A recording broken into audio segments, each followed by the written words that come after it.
On this tragedy, at least 25 killed, many more citizens hurt. Of Stockdale for Let's opening up this community center, for pitching in and helping out, and continuing to demonstrate to the entire world the way that Texans come together to help their fellow Texans. As a state, we are dealing with the largest mass shooting in our state's history. There's so many families who've lost family members. Fathers, mothers, sons, and daughters. The tragedy, of course, is worsened by the fact that it occurred in a church, a place of worship, where these people were innocently gunned down. We mourn their loss, but we support their family members. We appreciate the first responders and what they've done to help respond to this challenge. They are continuing in their efforts as they put all the pieces of a very complex puzzle together to try to provide their community all the answers they need and deserve. Unfortunately, I'm sad to tell you, to confirm, at least at this moment in time, there are 26 lives that have been lost. We don't know if that number will rise or not. All we know is that's too many. And this will be a long-suffering mourning for those in pain. We ask for God's comfort, for God's guidance, and for God's healing for all those who are suffering. As governor, I ask for every mom and dad at home tonight that you put your arm around your kid and give your kid a big hug and let them know how much you love them, knowing that we support each other. Tell your friend and your neighbor that you support them and that you will work with them. I'm very proud of the way that we have so many people working together to respond to this. Already, in talking to the emergency team in Texas, reported that the emergency medical task force from San Antonio was deployed to help respond to the magnitude of this tragedy. San Antonio area hospitals and trauma centers have coordinated with regard to patient movement and patient care. The Red Cross has set up Family Assistance Center to help all families affected by this. One thing that is very important for everybody affected by this, whether you're a family member or non-family member, is that you avail yourself of counseling resources that will be made readily available in abundance. Now, we have so many people who have helped respond in coordinated fashion already. I want to express my gratitude to the President who called from overseas, my gratitude to Senators Cornyn and Cruz, with whom I've already spoken, as well as members of the Texas legislature. But when you look at the robust response from just the immediate area, I want to express my gratitude to the Sheriff of Wilson County, to the District Attorney from this area, Audrey Lewis. The reason I say this area is because her territory is larger than just Wilson County. And to DPS Regional Director Freeman Martin. Each of those three will be speaking shortly. But also to the mayor of the area where we are located right now, the mayor of Stockdale, to the Department of Homeland Security, to the ATF, the FBI, the Bexar County Sheriff's Office, the Guadalupe County Sheriff's Office, the Wilson County Sheriff's Office, the Livonia Police Department, the Stockdale City Marshal's Office, and the Seguin Police Department. And I have no doubt that there are other law enforcement as well as emergency agencies that have responded to this. And I regret if I did not mention you. Just know that we appreciate the profound way that everybody's come together. I would like to now turn things over to Sheriff Joe Tackett from Wilson County, in whose jurisdiction the crime occurred and whose jurisdiction we're in right now. Thank you, Governor. Thank you for your kind words. We all in here know what happened today, and it's something we all say does not happen in small communities. Well, we found out today it does. We need your support. You know, as media, don't blow it out there that, you know, it should have never happened, because it does happen. And we sincerely feel sorry for all of the people that are involved. We don't know names of any of the victims at this time, because we're still trying to work the crime scene. As we get the names, we're going to be contacting family members and letting them know what we have. But at this time, we don't have any names of any of the victims. Thank you. Thank you. Next is the District Attorney, Audrey Lewis. Thank you all. We know that you have lots of questions that you want answers to, but understand this.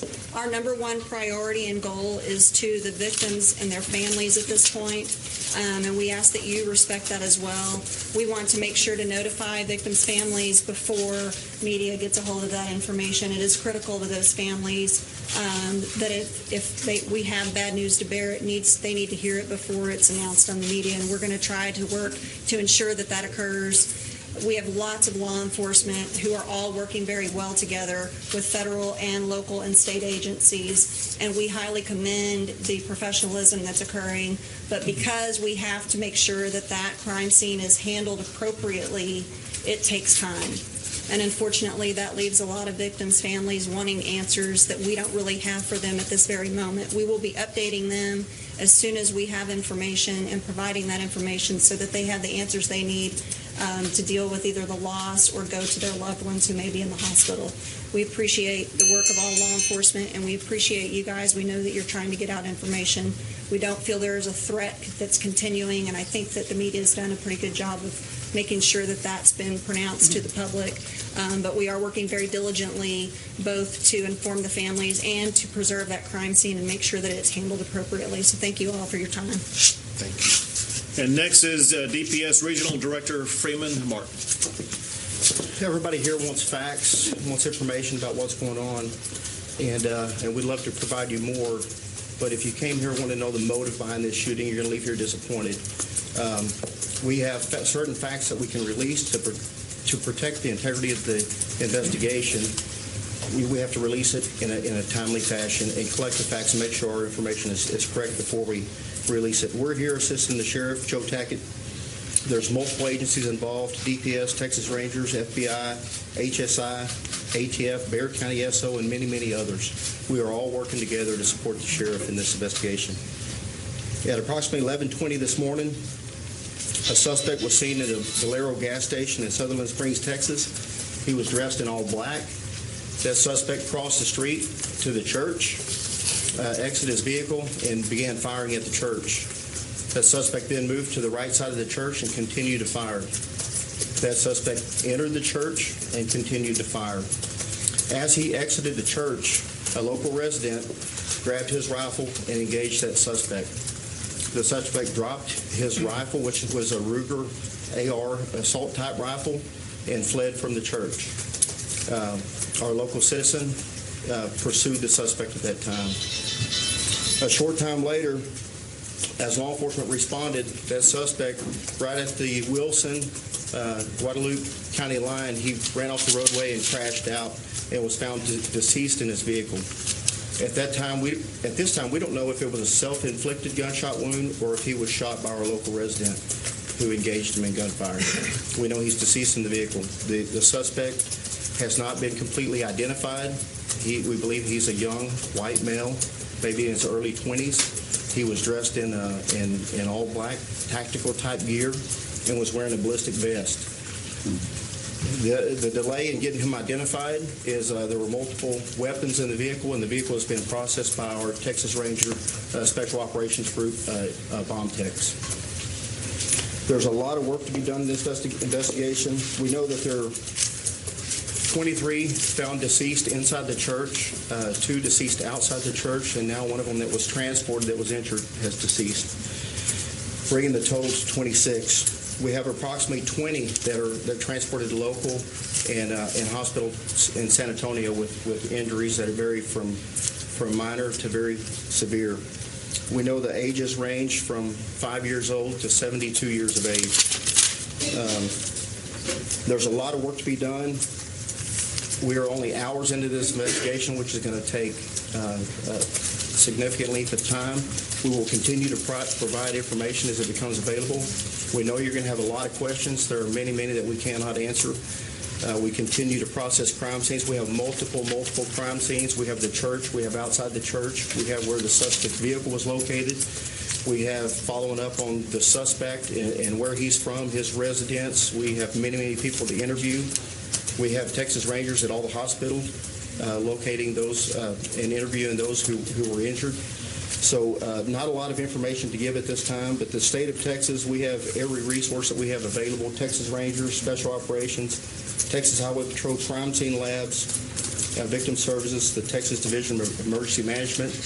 Every resource we have available is working, and at the end of this investigation, we'll be able to answer any reasonable question as to what happened.